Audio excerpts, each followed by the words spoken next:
Carl Jung desvendou um segredo que a maioria dos terapeutas ainda ignora. Narcisistas não são seres gélidos, calculistas, desprovidos de empatia profunda desde o berço. Muito pelo contrário. Eles vêm ao mundo com uma sensibilidade exacerbada. Crianças que sentem o mundo com uma intensidade quase insuportável. Que se comovem até as lágrimas diante de um passarinho ferido. Que captam as nuances da tristeza no semblante materno. Que absorvem a tensão de um ambiente em questão de segundos. E então, os pais dão início ao verdadeiro massacre. Não através da violência física, mas por meio de algo incomparavelmente mais cruel. A punição sistemática da sensibilidade, a ridicularização da empatia, a invalidação de cada emoção profunda que a criança ousa manifestar. E assim, a criança hipersensível aprende a lição mais amarga de sua vida. A sensibilidade é inaceitável. A vulnerabilidade é um perigo iminente. Sentir profundamente é, em última instância, mortal. E então, ela mata a parte mais sensível de si. E o narcisista nasce. Você está prestes a testemunhar o processo meticuloso pelo qual crianças dotadas de grande sensibilidade se transformam em adultos narcisistas. Como pais, destroem a função sentir. Uma das 4 funções psicológicas fundamentais identificadas por Jung. E como essa amputação emocional edifica a estrutura narcisista que por décadas sabota relacionamentos e destrói vidas. Mas antes, você precisa conhecer a história de 2 crianças, ambas extraordinariamente sensíveis, ambas filhas de pais que abominavam essa sensibilidade. Uma se tornou um narcisista velado, incapaz de estabelecer conexões profundas por mais de 40 anos. A outra se transformou em um narcisista exibicionista, destruindo todos aqueles que ousavam se aproximar. E o mais surpreendente, as 2 crianças eram da mesma família, irmãos. Lucas tinha apenas 5 anos quando percebeu que chorar era um ato proibido. Não que alguém o tivesse dito explicitamente, mas porque sempre que chorava, seu pai simplesmente desaparecia, literalmente. Levantava-se e deixava o cômodo, sem uma palavra, sem uma explicação. Apenas o vazio da ausência como punição. E Lucas era uma criança que chorava com frequência, porque sentia tudo com intensidade. Chorava pela morte do cachorrinho da vizinha, chorava ao assistir a desenhos animados tristes, chorava ao perceber a tristeza pairando sobre sua mãe. Jung certamente diagnosticaria isso como uma função sentir altamente desenvolvida, a capacidade de perceber e responder às nuances emocionais de forma profunda e autêntica. Mas para o pai de Lucas, criado em um lar militar, onde as emoções eram tabu, isso representava uma fraqueza insuportável. E, portanto, ele tentava corrigir Lucas através da ausência emocional, da frieza e do desaparecimento literal, sempre que o filho manifestava qualquer tipo de sentimento. Lucas tinha 7 anos quando finalmente parou de chorar. Para sempre. Não porque tivesse deixado de sentir, mas porque aprendeu a se dissociar do sentimento no exato momento em que ele surgia. Uma habilidade que ele desenvolveria e aperfeiçoaria ao longo dos 35 anos seguintes. A irmã de Lucas, Manuela, tinha 3 anos quando descobriu outra lição crucial, que sentir pelos outros era, no mínimo, ridículo.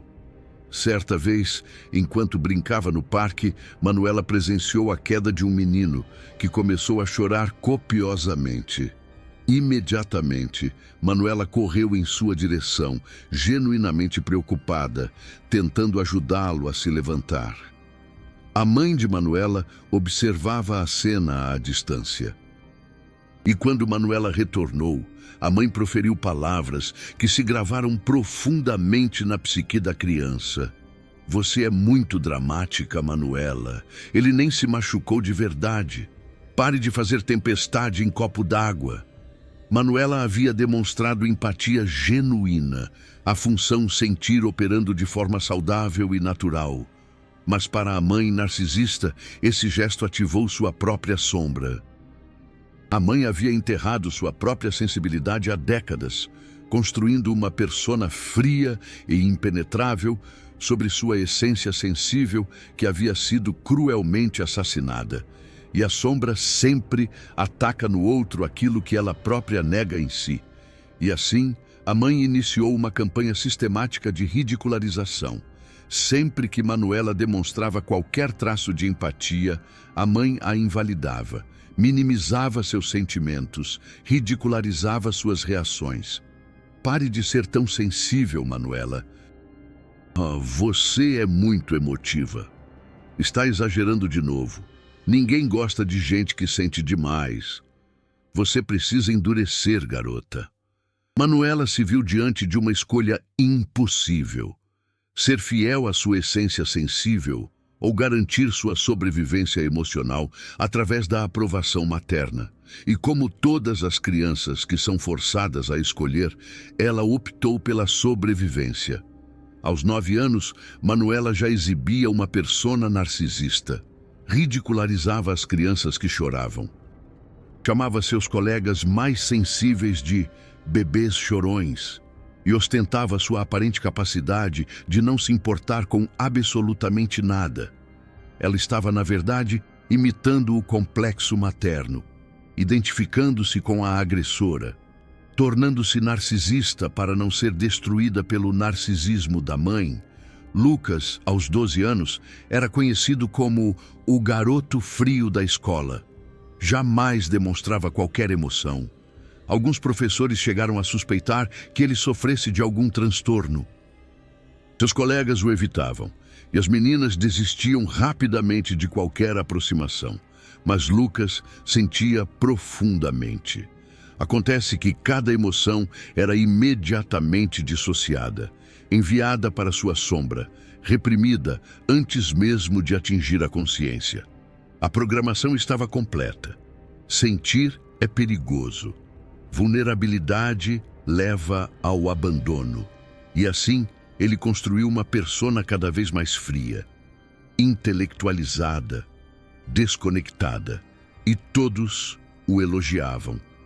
Lucas é tão maduro, tão racional, não se deixa levar pelas emoções. Ninguém percebia que estavam, na verdade, celebrando a morte psicológica de uma criança extraordinariamente sensível. Manuela, aos 15 anos, era uma narcisista em formação, incapaz de empatia genuína, ridicularizava a vulnerabilidade alheia e manipulava emocionalmente seus colegas e namorados. A mãe se sentia orgulhosa. Afinal, havia criado uma réplica narcisista de si mesma, transmitindo o complexo materno não resolvido, garantindo que a sombra familiar continuaria a operar por muitas décadas. Lucas, aos 18 anos, escolheu cursar engenharia. Não por amor, mas por uma lógica fria e desconectada de qualquer sentimento genuíno. Sua função sentir estava completamente amputada. Ele tomava decisões com base em fatores externos, como status e aprovação social. Exatamente como os narcisistas operam, sem um centro interno de valoração, sem conexão com seus desejos autênticos.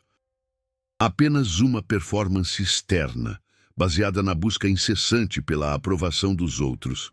Ele namorou várias vezes, mas sempre de forma superficial. Suas namoradas invariavelmente reclamavam que ele nunca se abria emocionalmente. E Lucas se irritava. Porque elas precisam de tanto drama? Ele repetia indistintamente o padrão de seu pai, punindo suas parceiras por suas necessidades emocionais, desaparecendo emocionalmente. O complexo paterno automatizado controlava cada relacionamento, garantindo que ele jamais se conectaria de forma profunda e autêntica. Manuela, aos 22 anos, trabalhava na área de marketing. Era agressiva, competitiva e implacável com qualquer demonstração de fraqueza. Seus relacionamentos eram verdadeiros desastres. Seus namoros duravam, no máximo, 3 meses. Todos percebiam sua incapacidade de demonstrar empatia real, sua tendência a manipular emocionalmente e seu hábito de usar a vulnerabilidade como arma. Manuela culpava seus namorados, chamava-os de fracos demais, sensíveis demais. Ela buscava incessantemente uma versão masculina de sua mãe narcisista, porque uma conexão genuína inevitavelmente ativaria sua sombra, e acessar sua sombra significaria reviver toda a dor. A invalidação sistemática, a ridicularização, o assassinato psicológico de sua criança empática. E, portanto, ela mantinha sua persona narcisista a todo custo. Afinal, era sua única defesa contra a dor arquetípica que jazia enterrada em seu interior. Lucas, aos 28 anos, iniciou terapia, não por livre e espontânea vontade, mas porque sua namorada lhe deu um ultimato: terapia ou o fim do relacionamento. O que você está sentindo agora? O terapeuta perguntou logo na primeira sessão. Um silêncio sepulcral se estendeu por 2 longos minutos. Não porque ele estivesse tentando esconder algo, mas porque, genuinamente, ele não sabia, não tinha acesso ao que sentia. A função sentir estava tão reprimida que ele não conseguia identificar emoções básicas no próprio corpo. Eu não sei. Eu nunca sei. O terapeuta, treinado em Jung, reconheceu: função sentir amputada, essência verdadeira no lado sombrio, persona narcisista compensatória dominando. Quando você chorou pela última vez? Lucas pensou. 7 anos. Acho, não lembro direito. 21 anos sem chorar uma única vez. Décadas de dissociação emocional completa. Tudo começou com um pai que desaparecia quando Lucas chorava. Manuela, aos 30, teve um colapso narcisista ao conhecer alguém que se recusou a jogar o jogo narcisista dela. Quando ela tentou manipular, ele disse: "Não vou fazer isso. Conversa de verdade, estou aqui. Jogos, estou fora." Ele estabeleceu limites firmes. Manteve-se presente. Mesmo quando ela escalou a manipulação, isso quebrou o padrão. Manuela esperava abandono ou submissão. Recebeu presença firme, limites saudáveis, recusa à dinâmica narcisista. E pela primeira vez em 27 anos, algo começou a se mover no lado sombrio. A criança sensível enterrada despertou, e com ela, décadas de dor reprimida. Lucas estava há 2 anos em terapia quando aconteceu. O terapeuta pediu que ele sentisse no corpo, sem intelectualizar. Lucas sentiu tensão na garganta, aperto, algo querendo sair há 23 anos. O que está acontecendo? Não sei. Tem algo aqui. Ele tocou a garganta. Apenas fique com isso. Apenas sinta. E então, pela primeira vez desde os 7 anos, Lucas chorou. Soluços profundos, convulsivos, 2 décadas de emoções reprimidas, finalmente encontrando saída. Ele chorou 15 minutos. Quando parou, disse: "Sinto como se tivesse acabado de nascer, porque havia..." A essência verdadeira, enterrada no lado sombrio aos 7 anos, estava ressurgindo. Manuela resistiu 6 meses. Continuou manipulando, jogando jogos narcisistas, tentando forçar o namorado ao padrão familiar, mas ele permanecia firme, presente, recusando abandonar ou ser manipulado. Após uma briga intensa onde todas as táticas falharam, Manuela quebrou. Sentou no chão e, pela primeira vez desde os 9 anos, sentiu algo além de raiva ou competitividade. Sentiu tristeza profunda, arquetípica, a tristeza da criança forçada a matar a própria sensibilidade para sobreviver. E chorou. Não lágrimas manipulativas, mas choro genuíno, vulnerabilidade real. O lado sombrio emergindo após 27 anos de repressão. O namorado não tentou consertar, não minimizou, apenas sentou ao lado dela, presente, testemunhando a dor sem eliminá-la. Manuela percebeu, pela primeira vez, alguém validava sua vulnerabilidade. Ao invés de puni-la, exatamente o oposto do que a mãe fez, quando Manuela tinha 3 anos e tentou ajudar o menino que caiu. Isso era reparentalização, o processo que Jung identificou como essencial para a cura. Receber de outro adulto o que os pais nunca deram, internalizando uma nova forma de se relacionar com a própria vulnerabilidade. Lucas, aos 32 anos, estava em um processo que ele chamava de descobrir quem eu realmente sou. Não quem seu pai queria que fosse. Não a persona fria que construiu para sobreviver, mas a essência verdadeira enterrada no lado sombrio. Ele começou pequeno, permitindo-se sentir tristeza por filmes, chorando sozinho em casa quando algo o tocava, gradualmente reconstruindo a conexão com a função sentir amputada, e descobriu algo surpreendente. Quanto mais se reconectava com a sensibilidade enterrada, menos narcisista se tornava. A necessidade de validação externa diminuía. A capacidade de empatia genuína aumentava. A compulsão de intelectualizar tudo começava a ceder, porque o narcisismo de Lucas nunca foi quem ele era. Era apenas uma defesa. Uma persona construída sobre a ferida de ter a sensibilidade punida com o abandono emocional do pai, e à medida que a ferida era finalmente vista, sentida, processada, a defesa narcisista começava a se dissolver.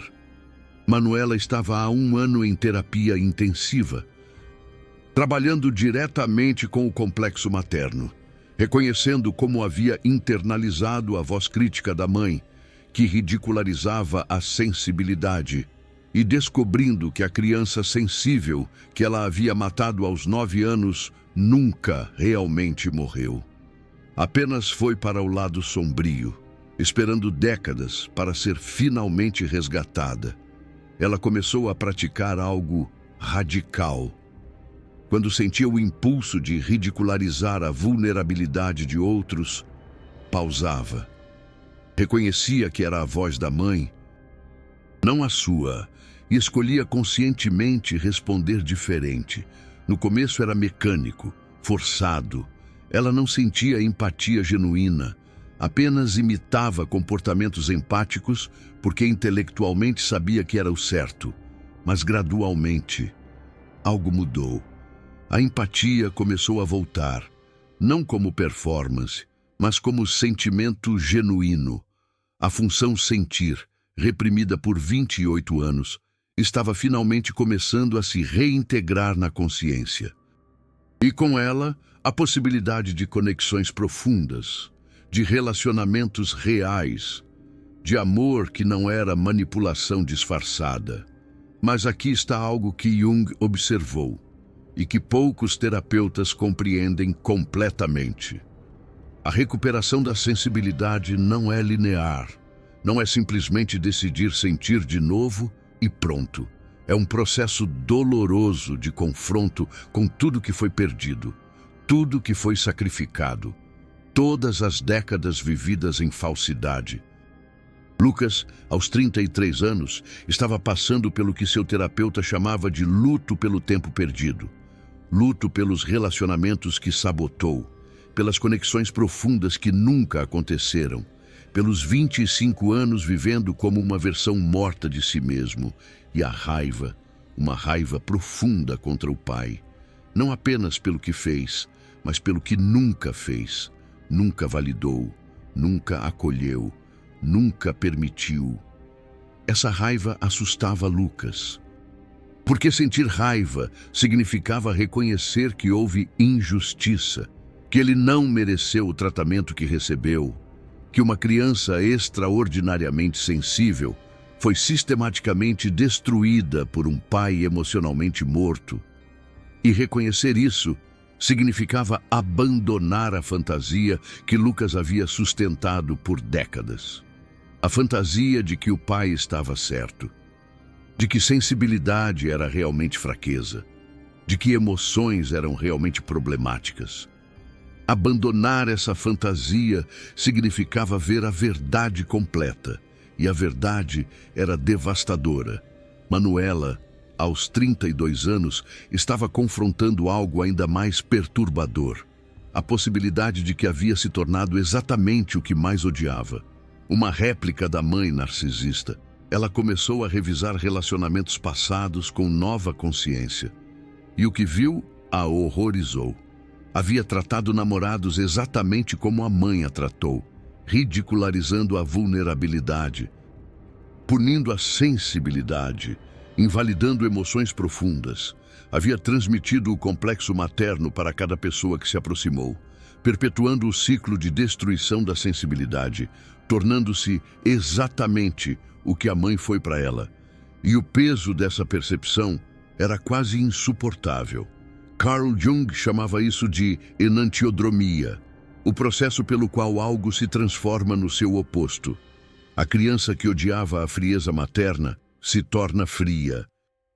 O filho que detestava o abandono emocional paterno se torna emocionalmente ausente, não por escolha consciente, mas através de identificação inconsciente com o complexo parental, através da incorporação automática do padrão familiar, através da transmissão geracional de trauma não processado, e o momento de perceber isso é sempre brutal. Ver com clareza total que você não é quem pensava ser, que você é, de certa forma, uma continuação dos pais que jurou nunca imitar. Lucas estava em sua sessão de terapia, semanas depois de confrontar a raiva contra o pai, quando o terapeuta fez uma pergunta devastadora. Lucas, quando foi a última vez que alguém foi vulnerável com você e você ficou presente? Não fugiu, não intelectualizou, não desapareceu emocionalmente. Apenas ficou ali, presente na emoção da outra pessoa. Lucas tentou lembrar e não conseguiu encontrar um único exemplo. Nenhum. Você percebe o que está fazendo? O terapeuta continuou suavemente. Você está repetindo exatamente o que seu pai fez com você, desaparecendo emocionalmente sempre que alguém mostra vulnerabilidade. E foi nesse momento que a segunda grande verdade atingiu Lucas. Ele não era apenas vítima do complexo paterno. Era também perpetrador. Estava transmitindo ativamente o padrão para todos ao seu redor. Suas ex-namoradas não o deixaram porque eram dramáticas demais. O deixaram porque ele reproduzia a mesma frieza emocional que o pai usou para destruí-lo. O complexo não só ferira Lucas, o transformara em agente de ferida. Manuela teve sua própria versão desse insight devastador. Estava em terapia de grupo quando uma participante, uma mulher de 45 anos, compartilhou algo sobre a filha adolescente. Minha filha me disse ontem que eu nunca valido o que ela sente, que sempre minimizo as emoções dela, que ela tem medo de ser vulnerável comigo. E Manuela sentiu algo quebrar dentro, porque era exatamente o que a mãe havia feito com ela. E era exatamente o que ela estava fazendo com todos ao redor. Depois da sessão, Manuela foi para casa e escreveu uma lista. Todas as vezes que havia ridicularizado a vulnerabilidade de outras pessoas, todas as vezes que havia usado frases da mãe narcisista velada, todas as vezes que havia punido a sensibilidade. A lista tinha 3 páginas. E ao terminar de escrever, Manuela percebeu com horror total. Ela não era diferente da mãe, não havia escapado do complexo materno, apenas o havia internalizado tão completamente que se tornou ele. A sombra familiar não tinha pulado uma geração, estava operando perfeitamente através dela. Mas foi exatamente nesse momento de horror máximo que algo começou a mudar. Porque você não pode transformar o que não consegue ver. E pela primeira vez, Manuela estava vendo com clareza total a extensão da contaminação. Jung falava sobre isso, que o verdadeiro trabalho psicológico só começa quando você para de culpar os pais e reconhece que você é o problema. Agora, não porque você escolheu ser, mas porque incorporou inconscientemente os padrões deles. E uma vez que você vê isso, tem uma escolha que os pais nunca tiveram, porque eles operavam completamente no inconsciente. Mas você agora tem consciência. A consciência muda tudo. Lucas, aos 34 anos, começou algo que chamava de treino de presença emocional. Sempre que alguém demonstrava vulnerabilidade, ao invés de fugir automaticamente, ele forçava a si mesmo a ficar. No começo, era insuportável. Cada instinto gritava para desaparecer, para intelectualizar, para mudar de assunto, exatamente como o pai havia ensinado através de anos de modelagem inconsciente. Mas Lucas ficava. Mesmo quando cada fibra do corpo queria fugir, ficava presente na emoção da outra pessoa, não tentando consertar, não minimizando, apenas testemunhando. E algo extraordinário começou a acontecer.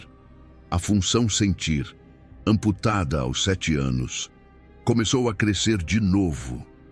Não como era na infância, mas como poderia ser em um adulto consciente que escolhe desenvolver o que foi destruído. A namorada de Lucas percebeu a mudança. Você está diferente, ela disse uma noite. Eu consigo sentir que você está realmente aqui, presente, pela primeira vez. E Lucas percebeu que ela estava certa. Pela primeira vez em 27 anos, ele estava genuinamente presente em um relacionamento, não performando presença, mas realmente conectado. A persona narcisista estava começando a dissolver e a essência verdadeira sensível. O menino que chorava por pássaros feridos estava finalmente podendo existir de novo. Manuela, aos 33 anos, fez algo radical.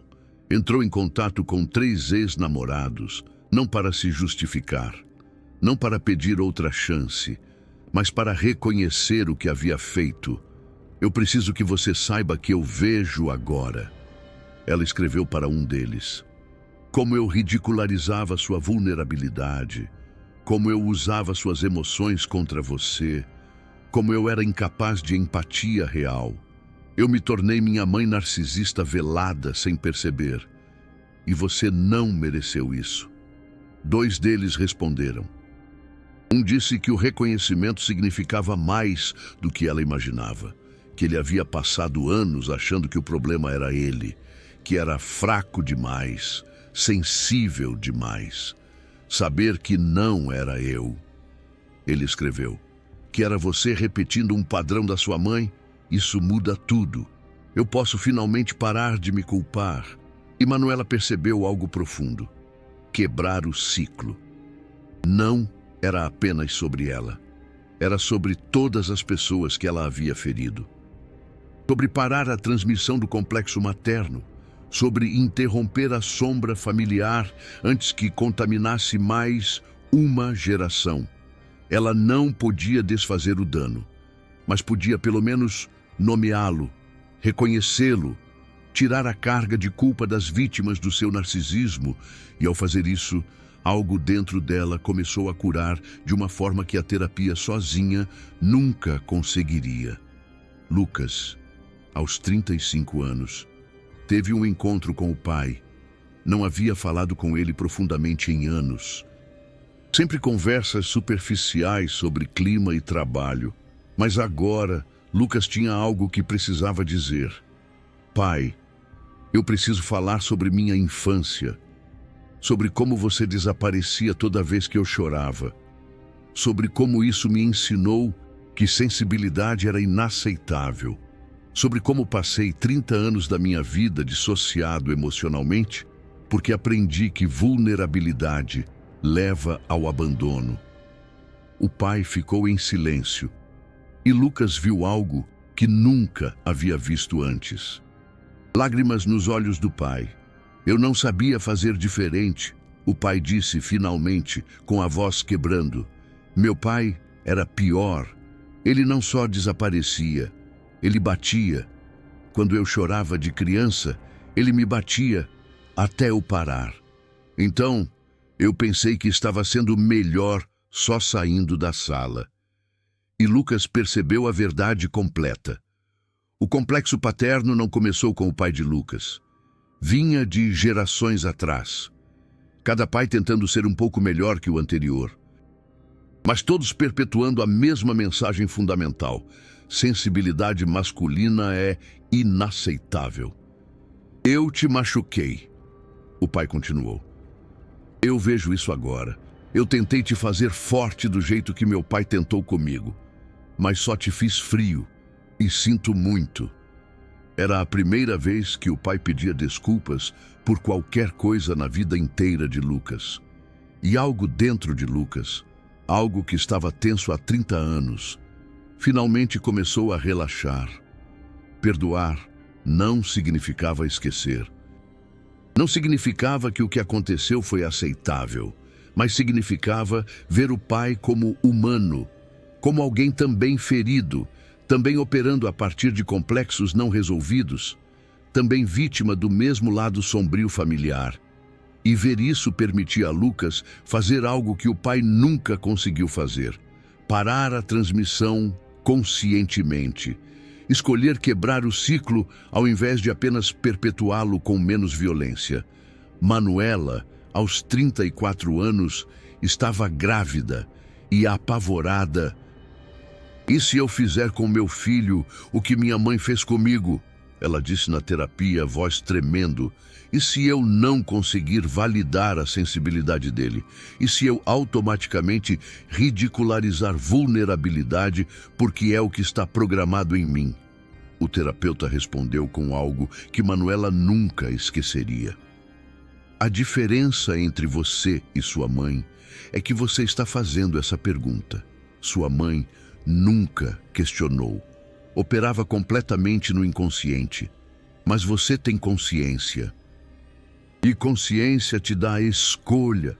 Mas e se a consciência não for suficiente? E se no momento crítico, quando meu filho chorar, o complexo materno assumir controle e eu reagir automaticamente? Então você vai perceber. Talvez não naquele segundo, talvez minutos ou horas depois. Mas você vai perceber e vai poder reparar. Vai poder dizer, acabei de fazer o que minha mãe fazia, e isso não é quem eu quero ser. E ao fazer isso, você quebra o padrão de uma forma que ela nunca fez. E Manuela entendeu. Quebrar o ciclo não significa nunca errar. Significa ter consciência suficiente para reconhecer quando erra, e coragem suficiente para reparar ao invés de negar. 9 meses depois, Manuela teve uma filha. E uma semana após o nascimento, a bebê chorou inconsolavelmente por horas. E Manuela sentiu o impulso. Aquela voz da mãe narcisista velada. Para de exagerar. Ela nem está sofrendo de verdade. Você está sendo dramática. Mas dessa vez, Manuela reconheceu a voz. Não era dela, era do complexo materno. Era da sombra familiar, tentando contaminar mais uma geração. E Manuela escolheu diferente. Pegou a filha nos braços e disse algo que a mãe nunca disse para ela. Eu sei que você está sofrendo, eu vejo você, seus sentimentos são reais, e eu estou aqui. Não vou desaparecer porque você sente. E ao dizer isso para a filha, Manuela estava também dizendo para a criança de 3 anos dentro dela. A criança que correu para ajudar o menino que caiu, a criança cuja empatia natural foi sistematicamente ridicularizada até morrer. Estava finalmente dando para si mesma o que nunca recebeu, e através disso, garantindo que a filha nunca precisaria matar a própria sensibilidade para sobreviver. O ciclo estava quebrado. Lucas, aos 36 anos, estava em um relacionamento pela primeira vez verdadeiramente saudável. E uma noite, depois de assistirem um filme particularmente triste, Lucas chorou. Não porque estava deprimido, não porque algo estava errado, mas simplesmente porque o filme o tocou emocionalmente e ele permitiu que isso acontecesse. E a namorada não ridicularizou, não disse que ele estava sendo dramático, não desapareceu da sala como o pai fazia. Apenas colocou a mão no ombro dele, presente, testemunhando, validando, e Lucas percebeu algo extraordinário. Pela primeira vez desde os 5 anos de idade, sua sensibilidade era segura. Vulnerabilidade não levava ao abandono. Sentir profundamente não resultava em desaparecimento. Ele podia finalmente ser quem sempre foi. A criança extraordinariamente sensível, que sentia tudo com intensidade devastadora. Mas agora, como adulto consciente, capaz de escolher onde e com quem mostrar vulnerabilidade, capaz de proteger a própria sensibilidade ao invés de assassiná-la. A função sentir estava finalmente integrada de novo, não apenas recuperada, mas desenvolvida, mais madura, mais sábia, mais capaz do que teria sido se nunca tivesse sido ferida, porque Carl Jung estava certo sobre algo fundamental. As nossas maiores feridas, quando finalmente confrontadas e integradas, se tornam nossas maiores forças. Não apesar do sofrimento, mas através dele. Você acabou de ver como narcisistas são criados, não por abuso óbvio, mas pela destruição sistemática da sensibilidade natural, pelo assassinato da função sentir, pela punição da vulnerabilidade e ridicularização da empatia. E viu também como a cura é possível, não através de negar o que foi feito, mas através de confrontar totalmente, de sentir a dor completa da ferida, de resgatar da sombra a essência sensível que foi enterrada, de escolher conscientemente quebrar o ciclo, ao invés de perpetuá-lo automaticamente. Se esse vídeo te tocou, se revelou algo sobre sua própria infância ou sobre padrões que você está repetindo, há uma forma de ir mais fundo nessa jornada. O Super Thanks ali embaixo não é apenas um botão de apoio financeiro. É você dizendo: essa verdade sobre como sensibilidade é destruída na infância e como narcisismo é criado precisa alcançar mais pessoas. É você participando ativamente da quebra do ciclo geracional. Porque cada vídeo como este custa dezenas de horas de pesquisa em Jung, psicologia do desenvolvimento e trauma intergeracional. E quando você clica naquele coração, você garante que mais pessoas possam descobrir que o narcisismo não é quem elas são. É apenas uma defesa. E defesas podem ser dissolvidas quando a ferida finalmente é vista. Você não é só espectador. Você é alguém que está confrontando padrões profundos, fazendo perguntas que a maioria evita a vida inteira, tendo coragem de olhar para as sombras. E isso te torna parte de algo maior. Parte de uma geração que está escolhendo consciência ao invés de repetição automática, que está quebrando ciclos ao invés de perpetuá-los, que está resgatando sensibilidade ao invés de assassiná-la. Agora, a transformação final que você precisa entender. Se você foi uma criança sensível que aprendeu a se tornar fria, O caminho de volta não é simplesmente decidir sentir de novo. É um processo gradual de reconexão. Primeiro, reconheça que a frieza narcisista foi uma estratégia inteligente de sobrevivência. Não foi falha moral, foi adaptação psicológica a um ambiente onde sensibilidade era punida. Você fez o que precisava fazer para sobreviver emocionalmente. Segundo, comece pequeno. Não tente sentir tudo de uma vez. Isso vai sobrecarregar o sistema. Comece se permitindo pequenos momentos de emoção. Um filme que te toca profundamente. Uma música que te arrepia a alma e te faz sentir algo. Dê-se 2 minutos de tristeza, antes de se desligar completamente. Em segundo lugar, encontre alguém que te ofereça segurança emocional. Alguém que jamais vai punir sua vulnerabilidade. Que não vai ridicularizar sua sensibilidade. Alguém que não vai sumir quando você demonstrar seus sentimentos. Essa pessoa pode ser seu terapeuta, seu parceiro de vida, um amigo leal. Mas o mais importante é que seja alguém que te valide e não que te invalide constantemente. Terceiro, prepare-se para a raiva. Quando a sensibilidade começa a retornar, a raiva contra aqueles que a destruíram vem junto. Não reprima essa raiva. Ela é legítima, é saudável. É uma parte essencial do processo de finalmente reconhecer que o que fizeram com você foi injusto, absolutamente injusto. Quarto, pratique a presença. Sempre que alguém se mostrar vulnerável com você, esforce-se para estar ali, presente, mesmo que cada instinto seu grite para fugir. Ficar presente na emoção do outro reconstrói a sua própria função sentir, te reconecta com a sua essência e, finalmente, tenha paciência consigo mesmo. Você passou décadas construindo defesas narcisistas. Elas não vão se dissolver em semanas, mas cada momento de vulnerabilidade genuína, cada vez que você escolhe sentir ao invés de se dissociar, cada instante em que você valida a sensibilidade, em vez de ridicularizá-la, é um passo firme na direção do seu self verdadeiro, da sua essência. A criança extraordinariamente sensível que você foi, não morreu. Ela apenas se refugiou no seu lado sombrio, esperando pacientemente, por décadas, para ser finalmente resgatada.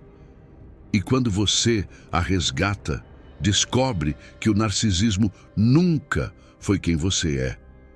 Era apenas uma armadura, uma proteção sobre uma ferida profunda. Carl Jung nos ensina que a sombra guarda tesouros, e a sua sensibilidade é um deles, e armaduras podem ser removidas, descartadas, quando não são mais necessárias, quando não servem mais para nos proteger. Agora, me conta aqui nos comentários. Você foi uma criança sensível que aprendeu a se tornar fria? Ou você foi uma criança que teve a sensibilidade validada e protegida? Time sensibilidade destruída versus time sensibilidade protegida. Qual você é? E se ela foi destruída? Em que idade exatamente você parou de chorar? Comenta o número, quero ver quantos aqui pararam aos 5, 6, 7 anos. Quantos passaram décadas sem derramar uma lágrima genuína? Quantos estão finalmente começando a sentir de novo, depois de uma vida inteira de dissociação, uma vida inteira se escondendo de si mesmos?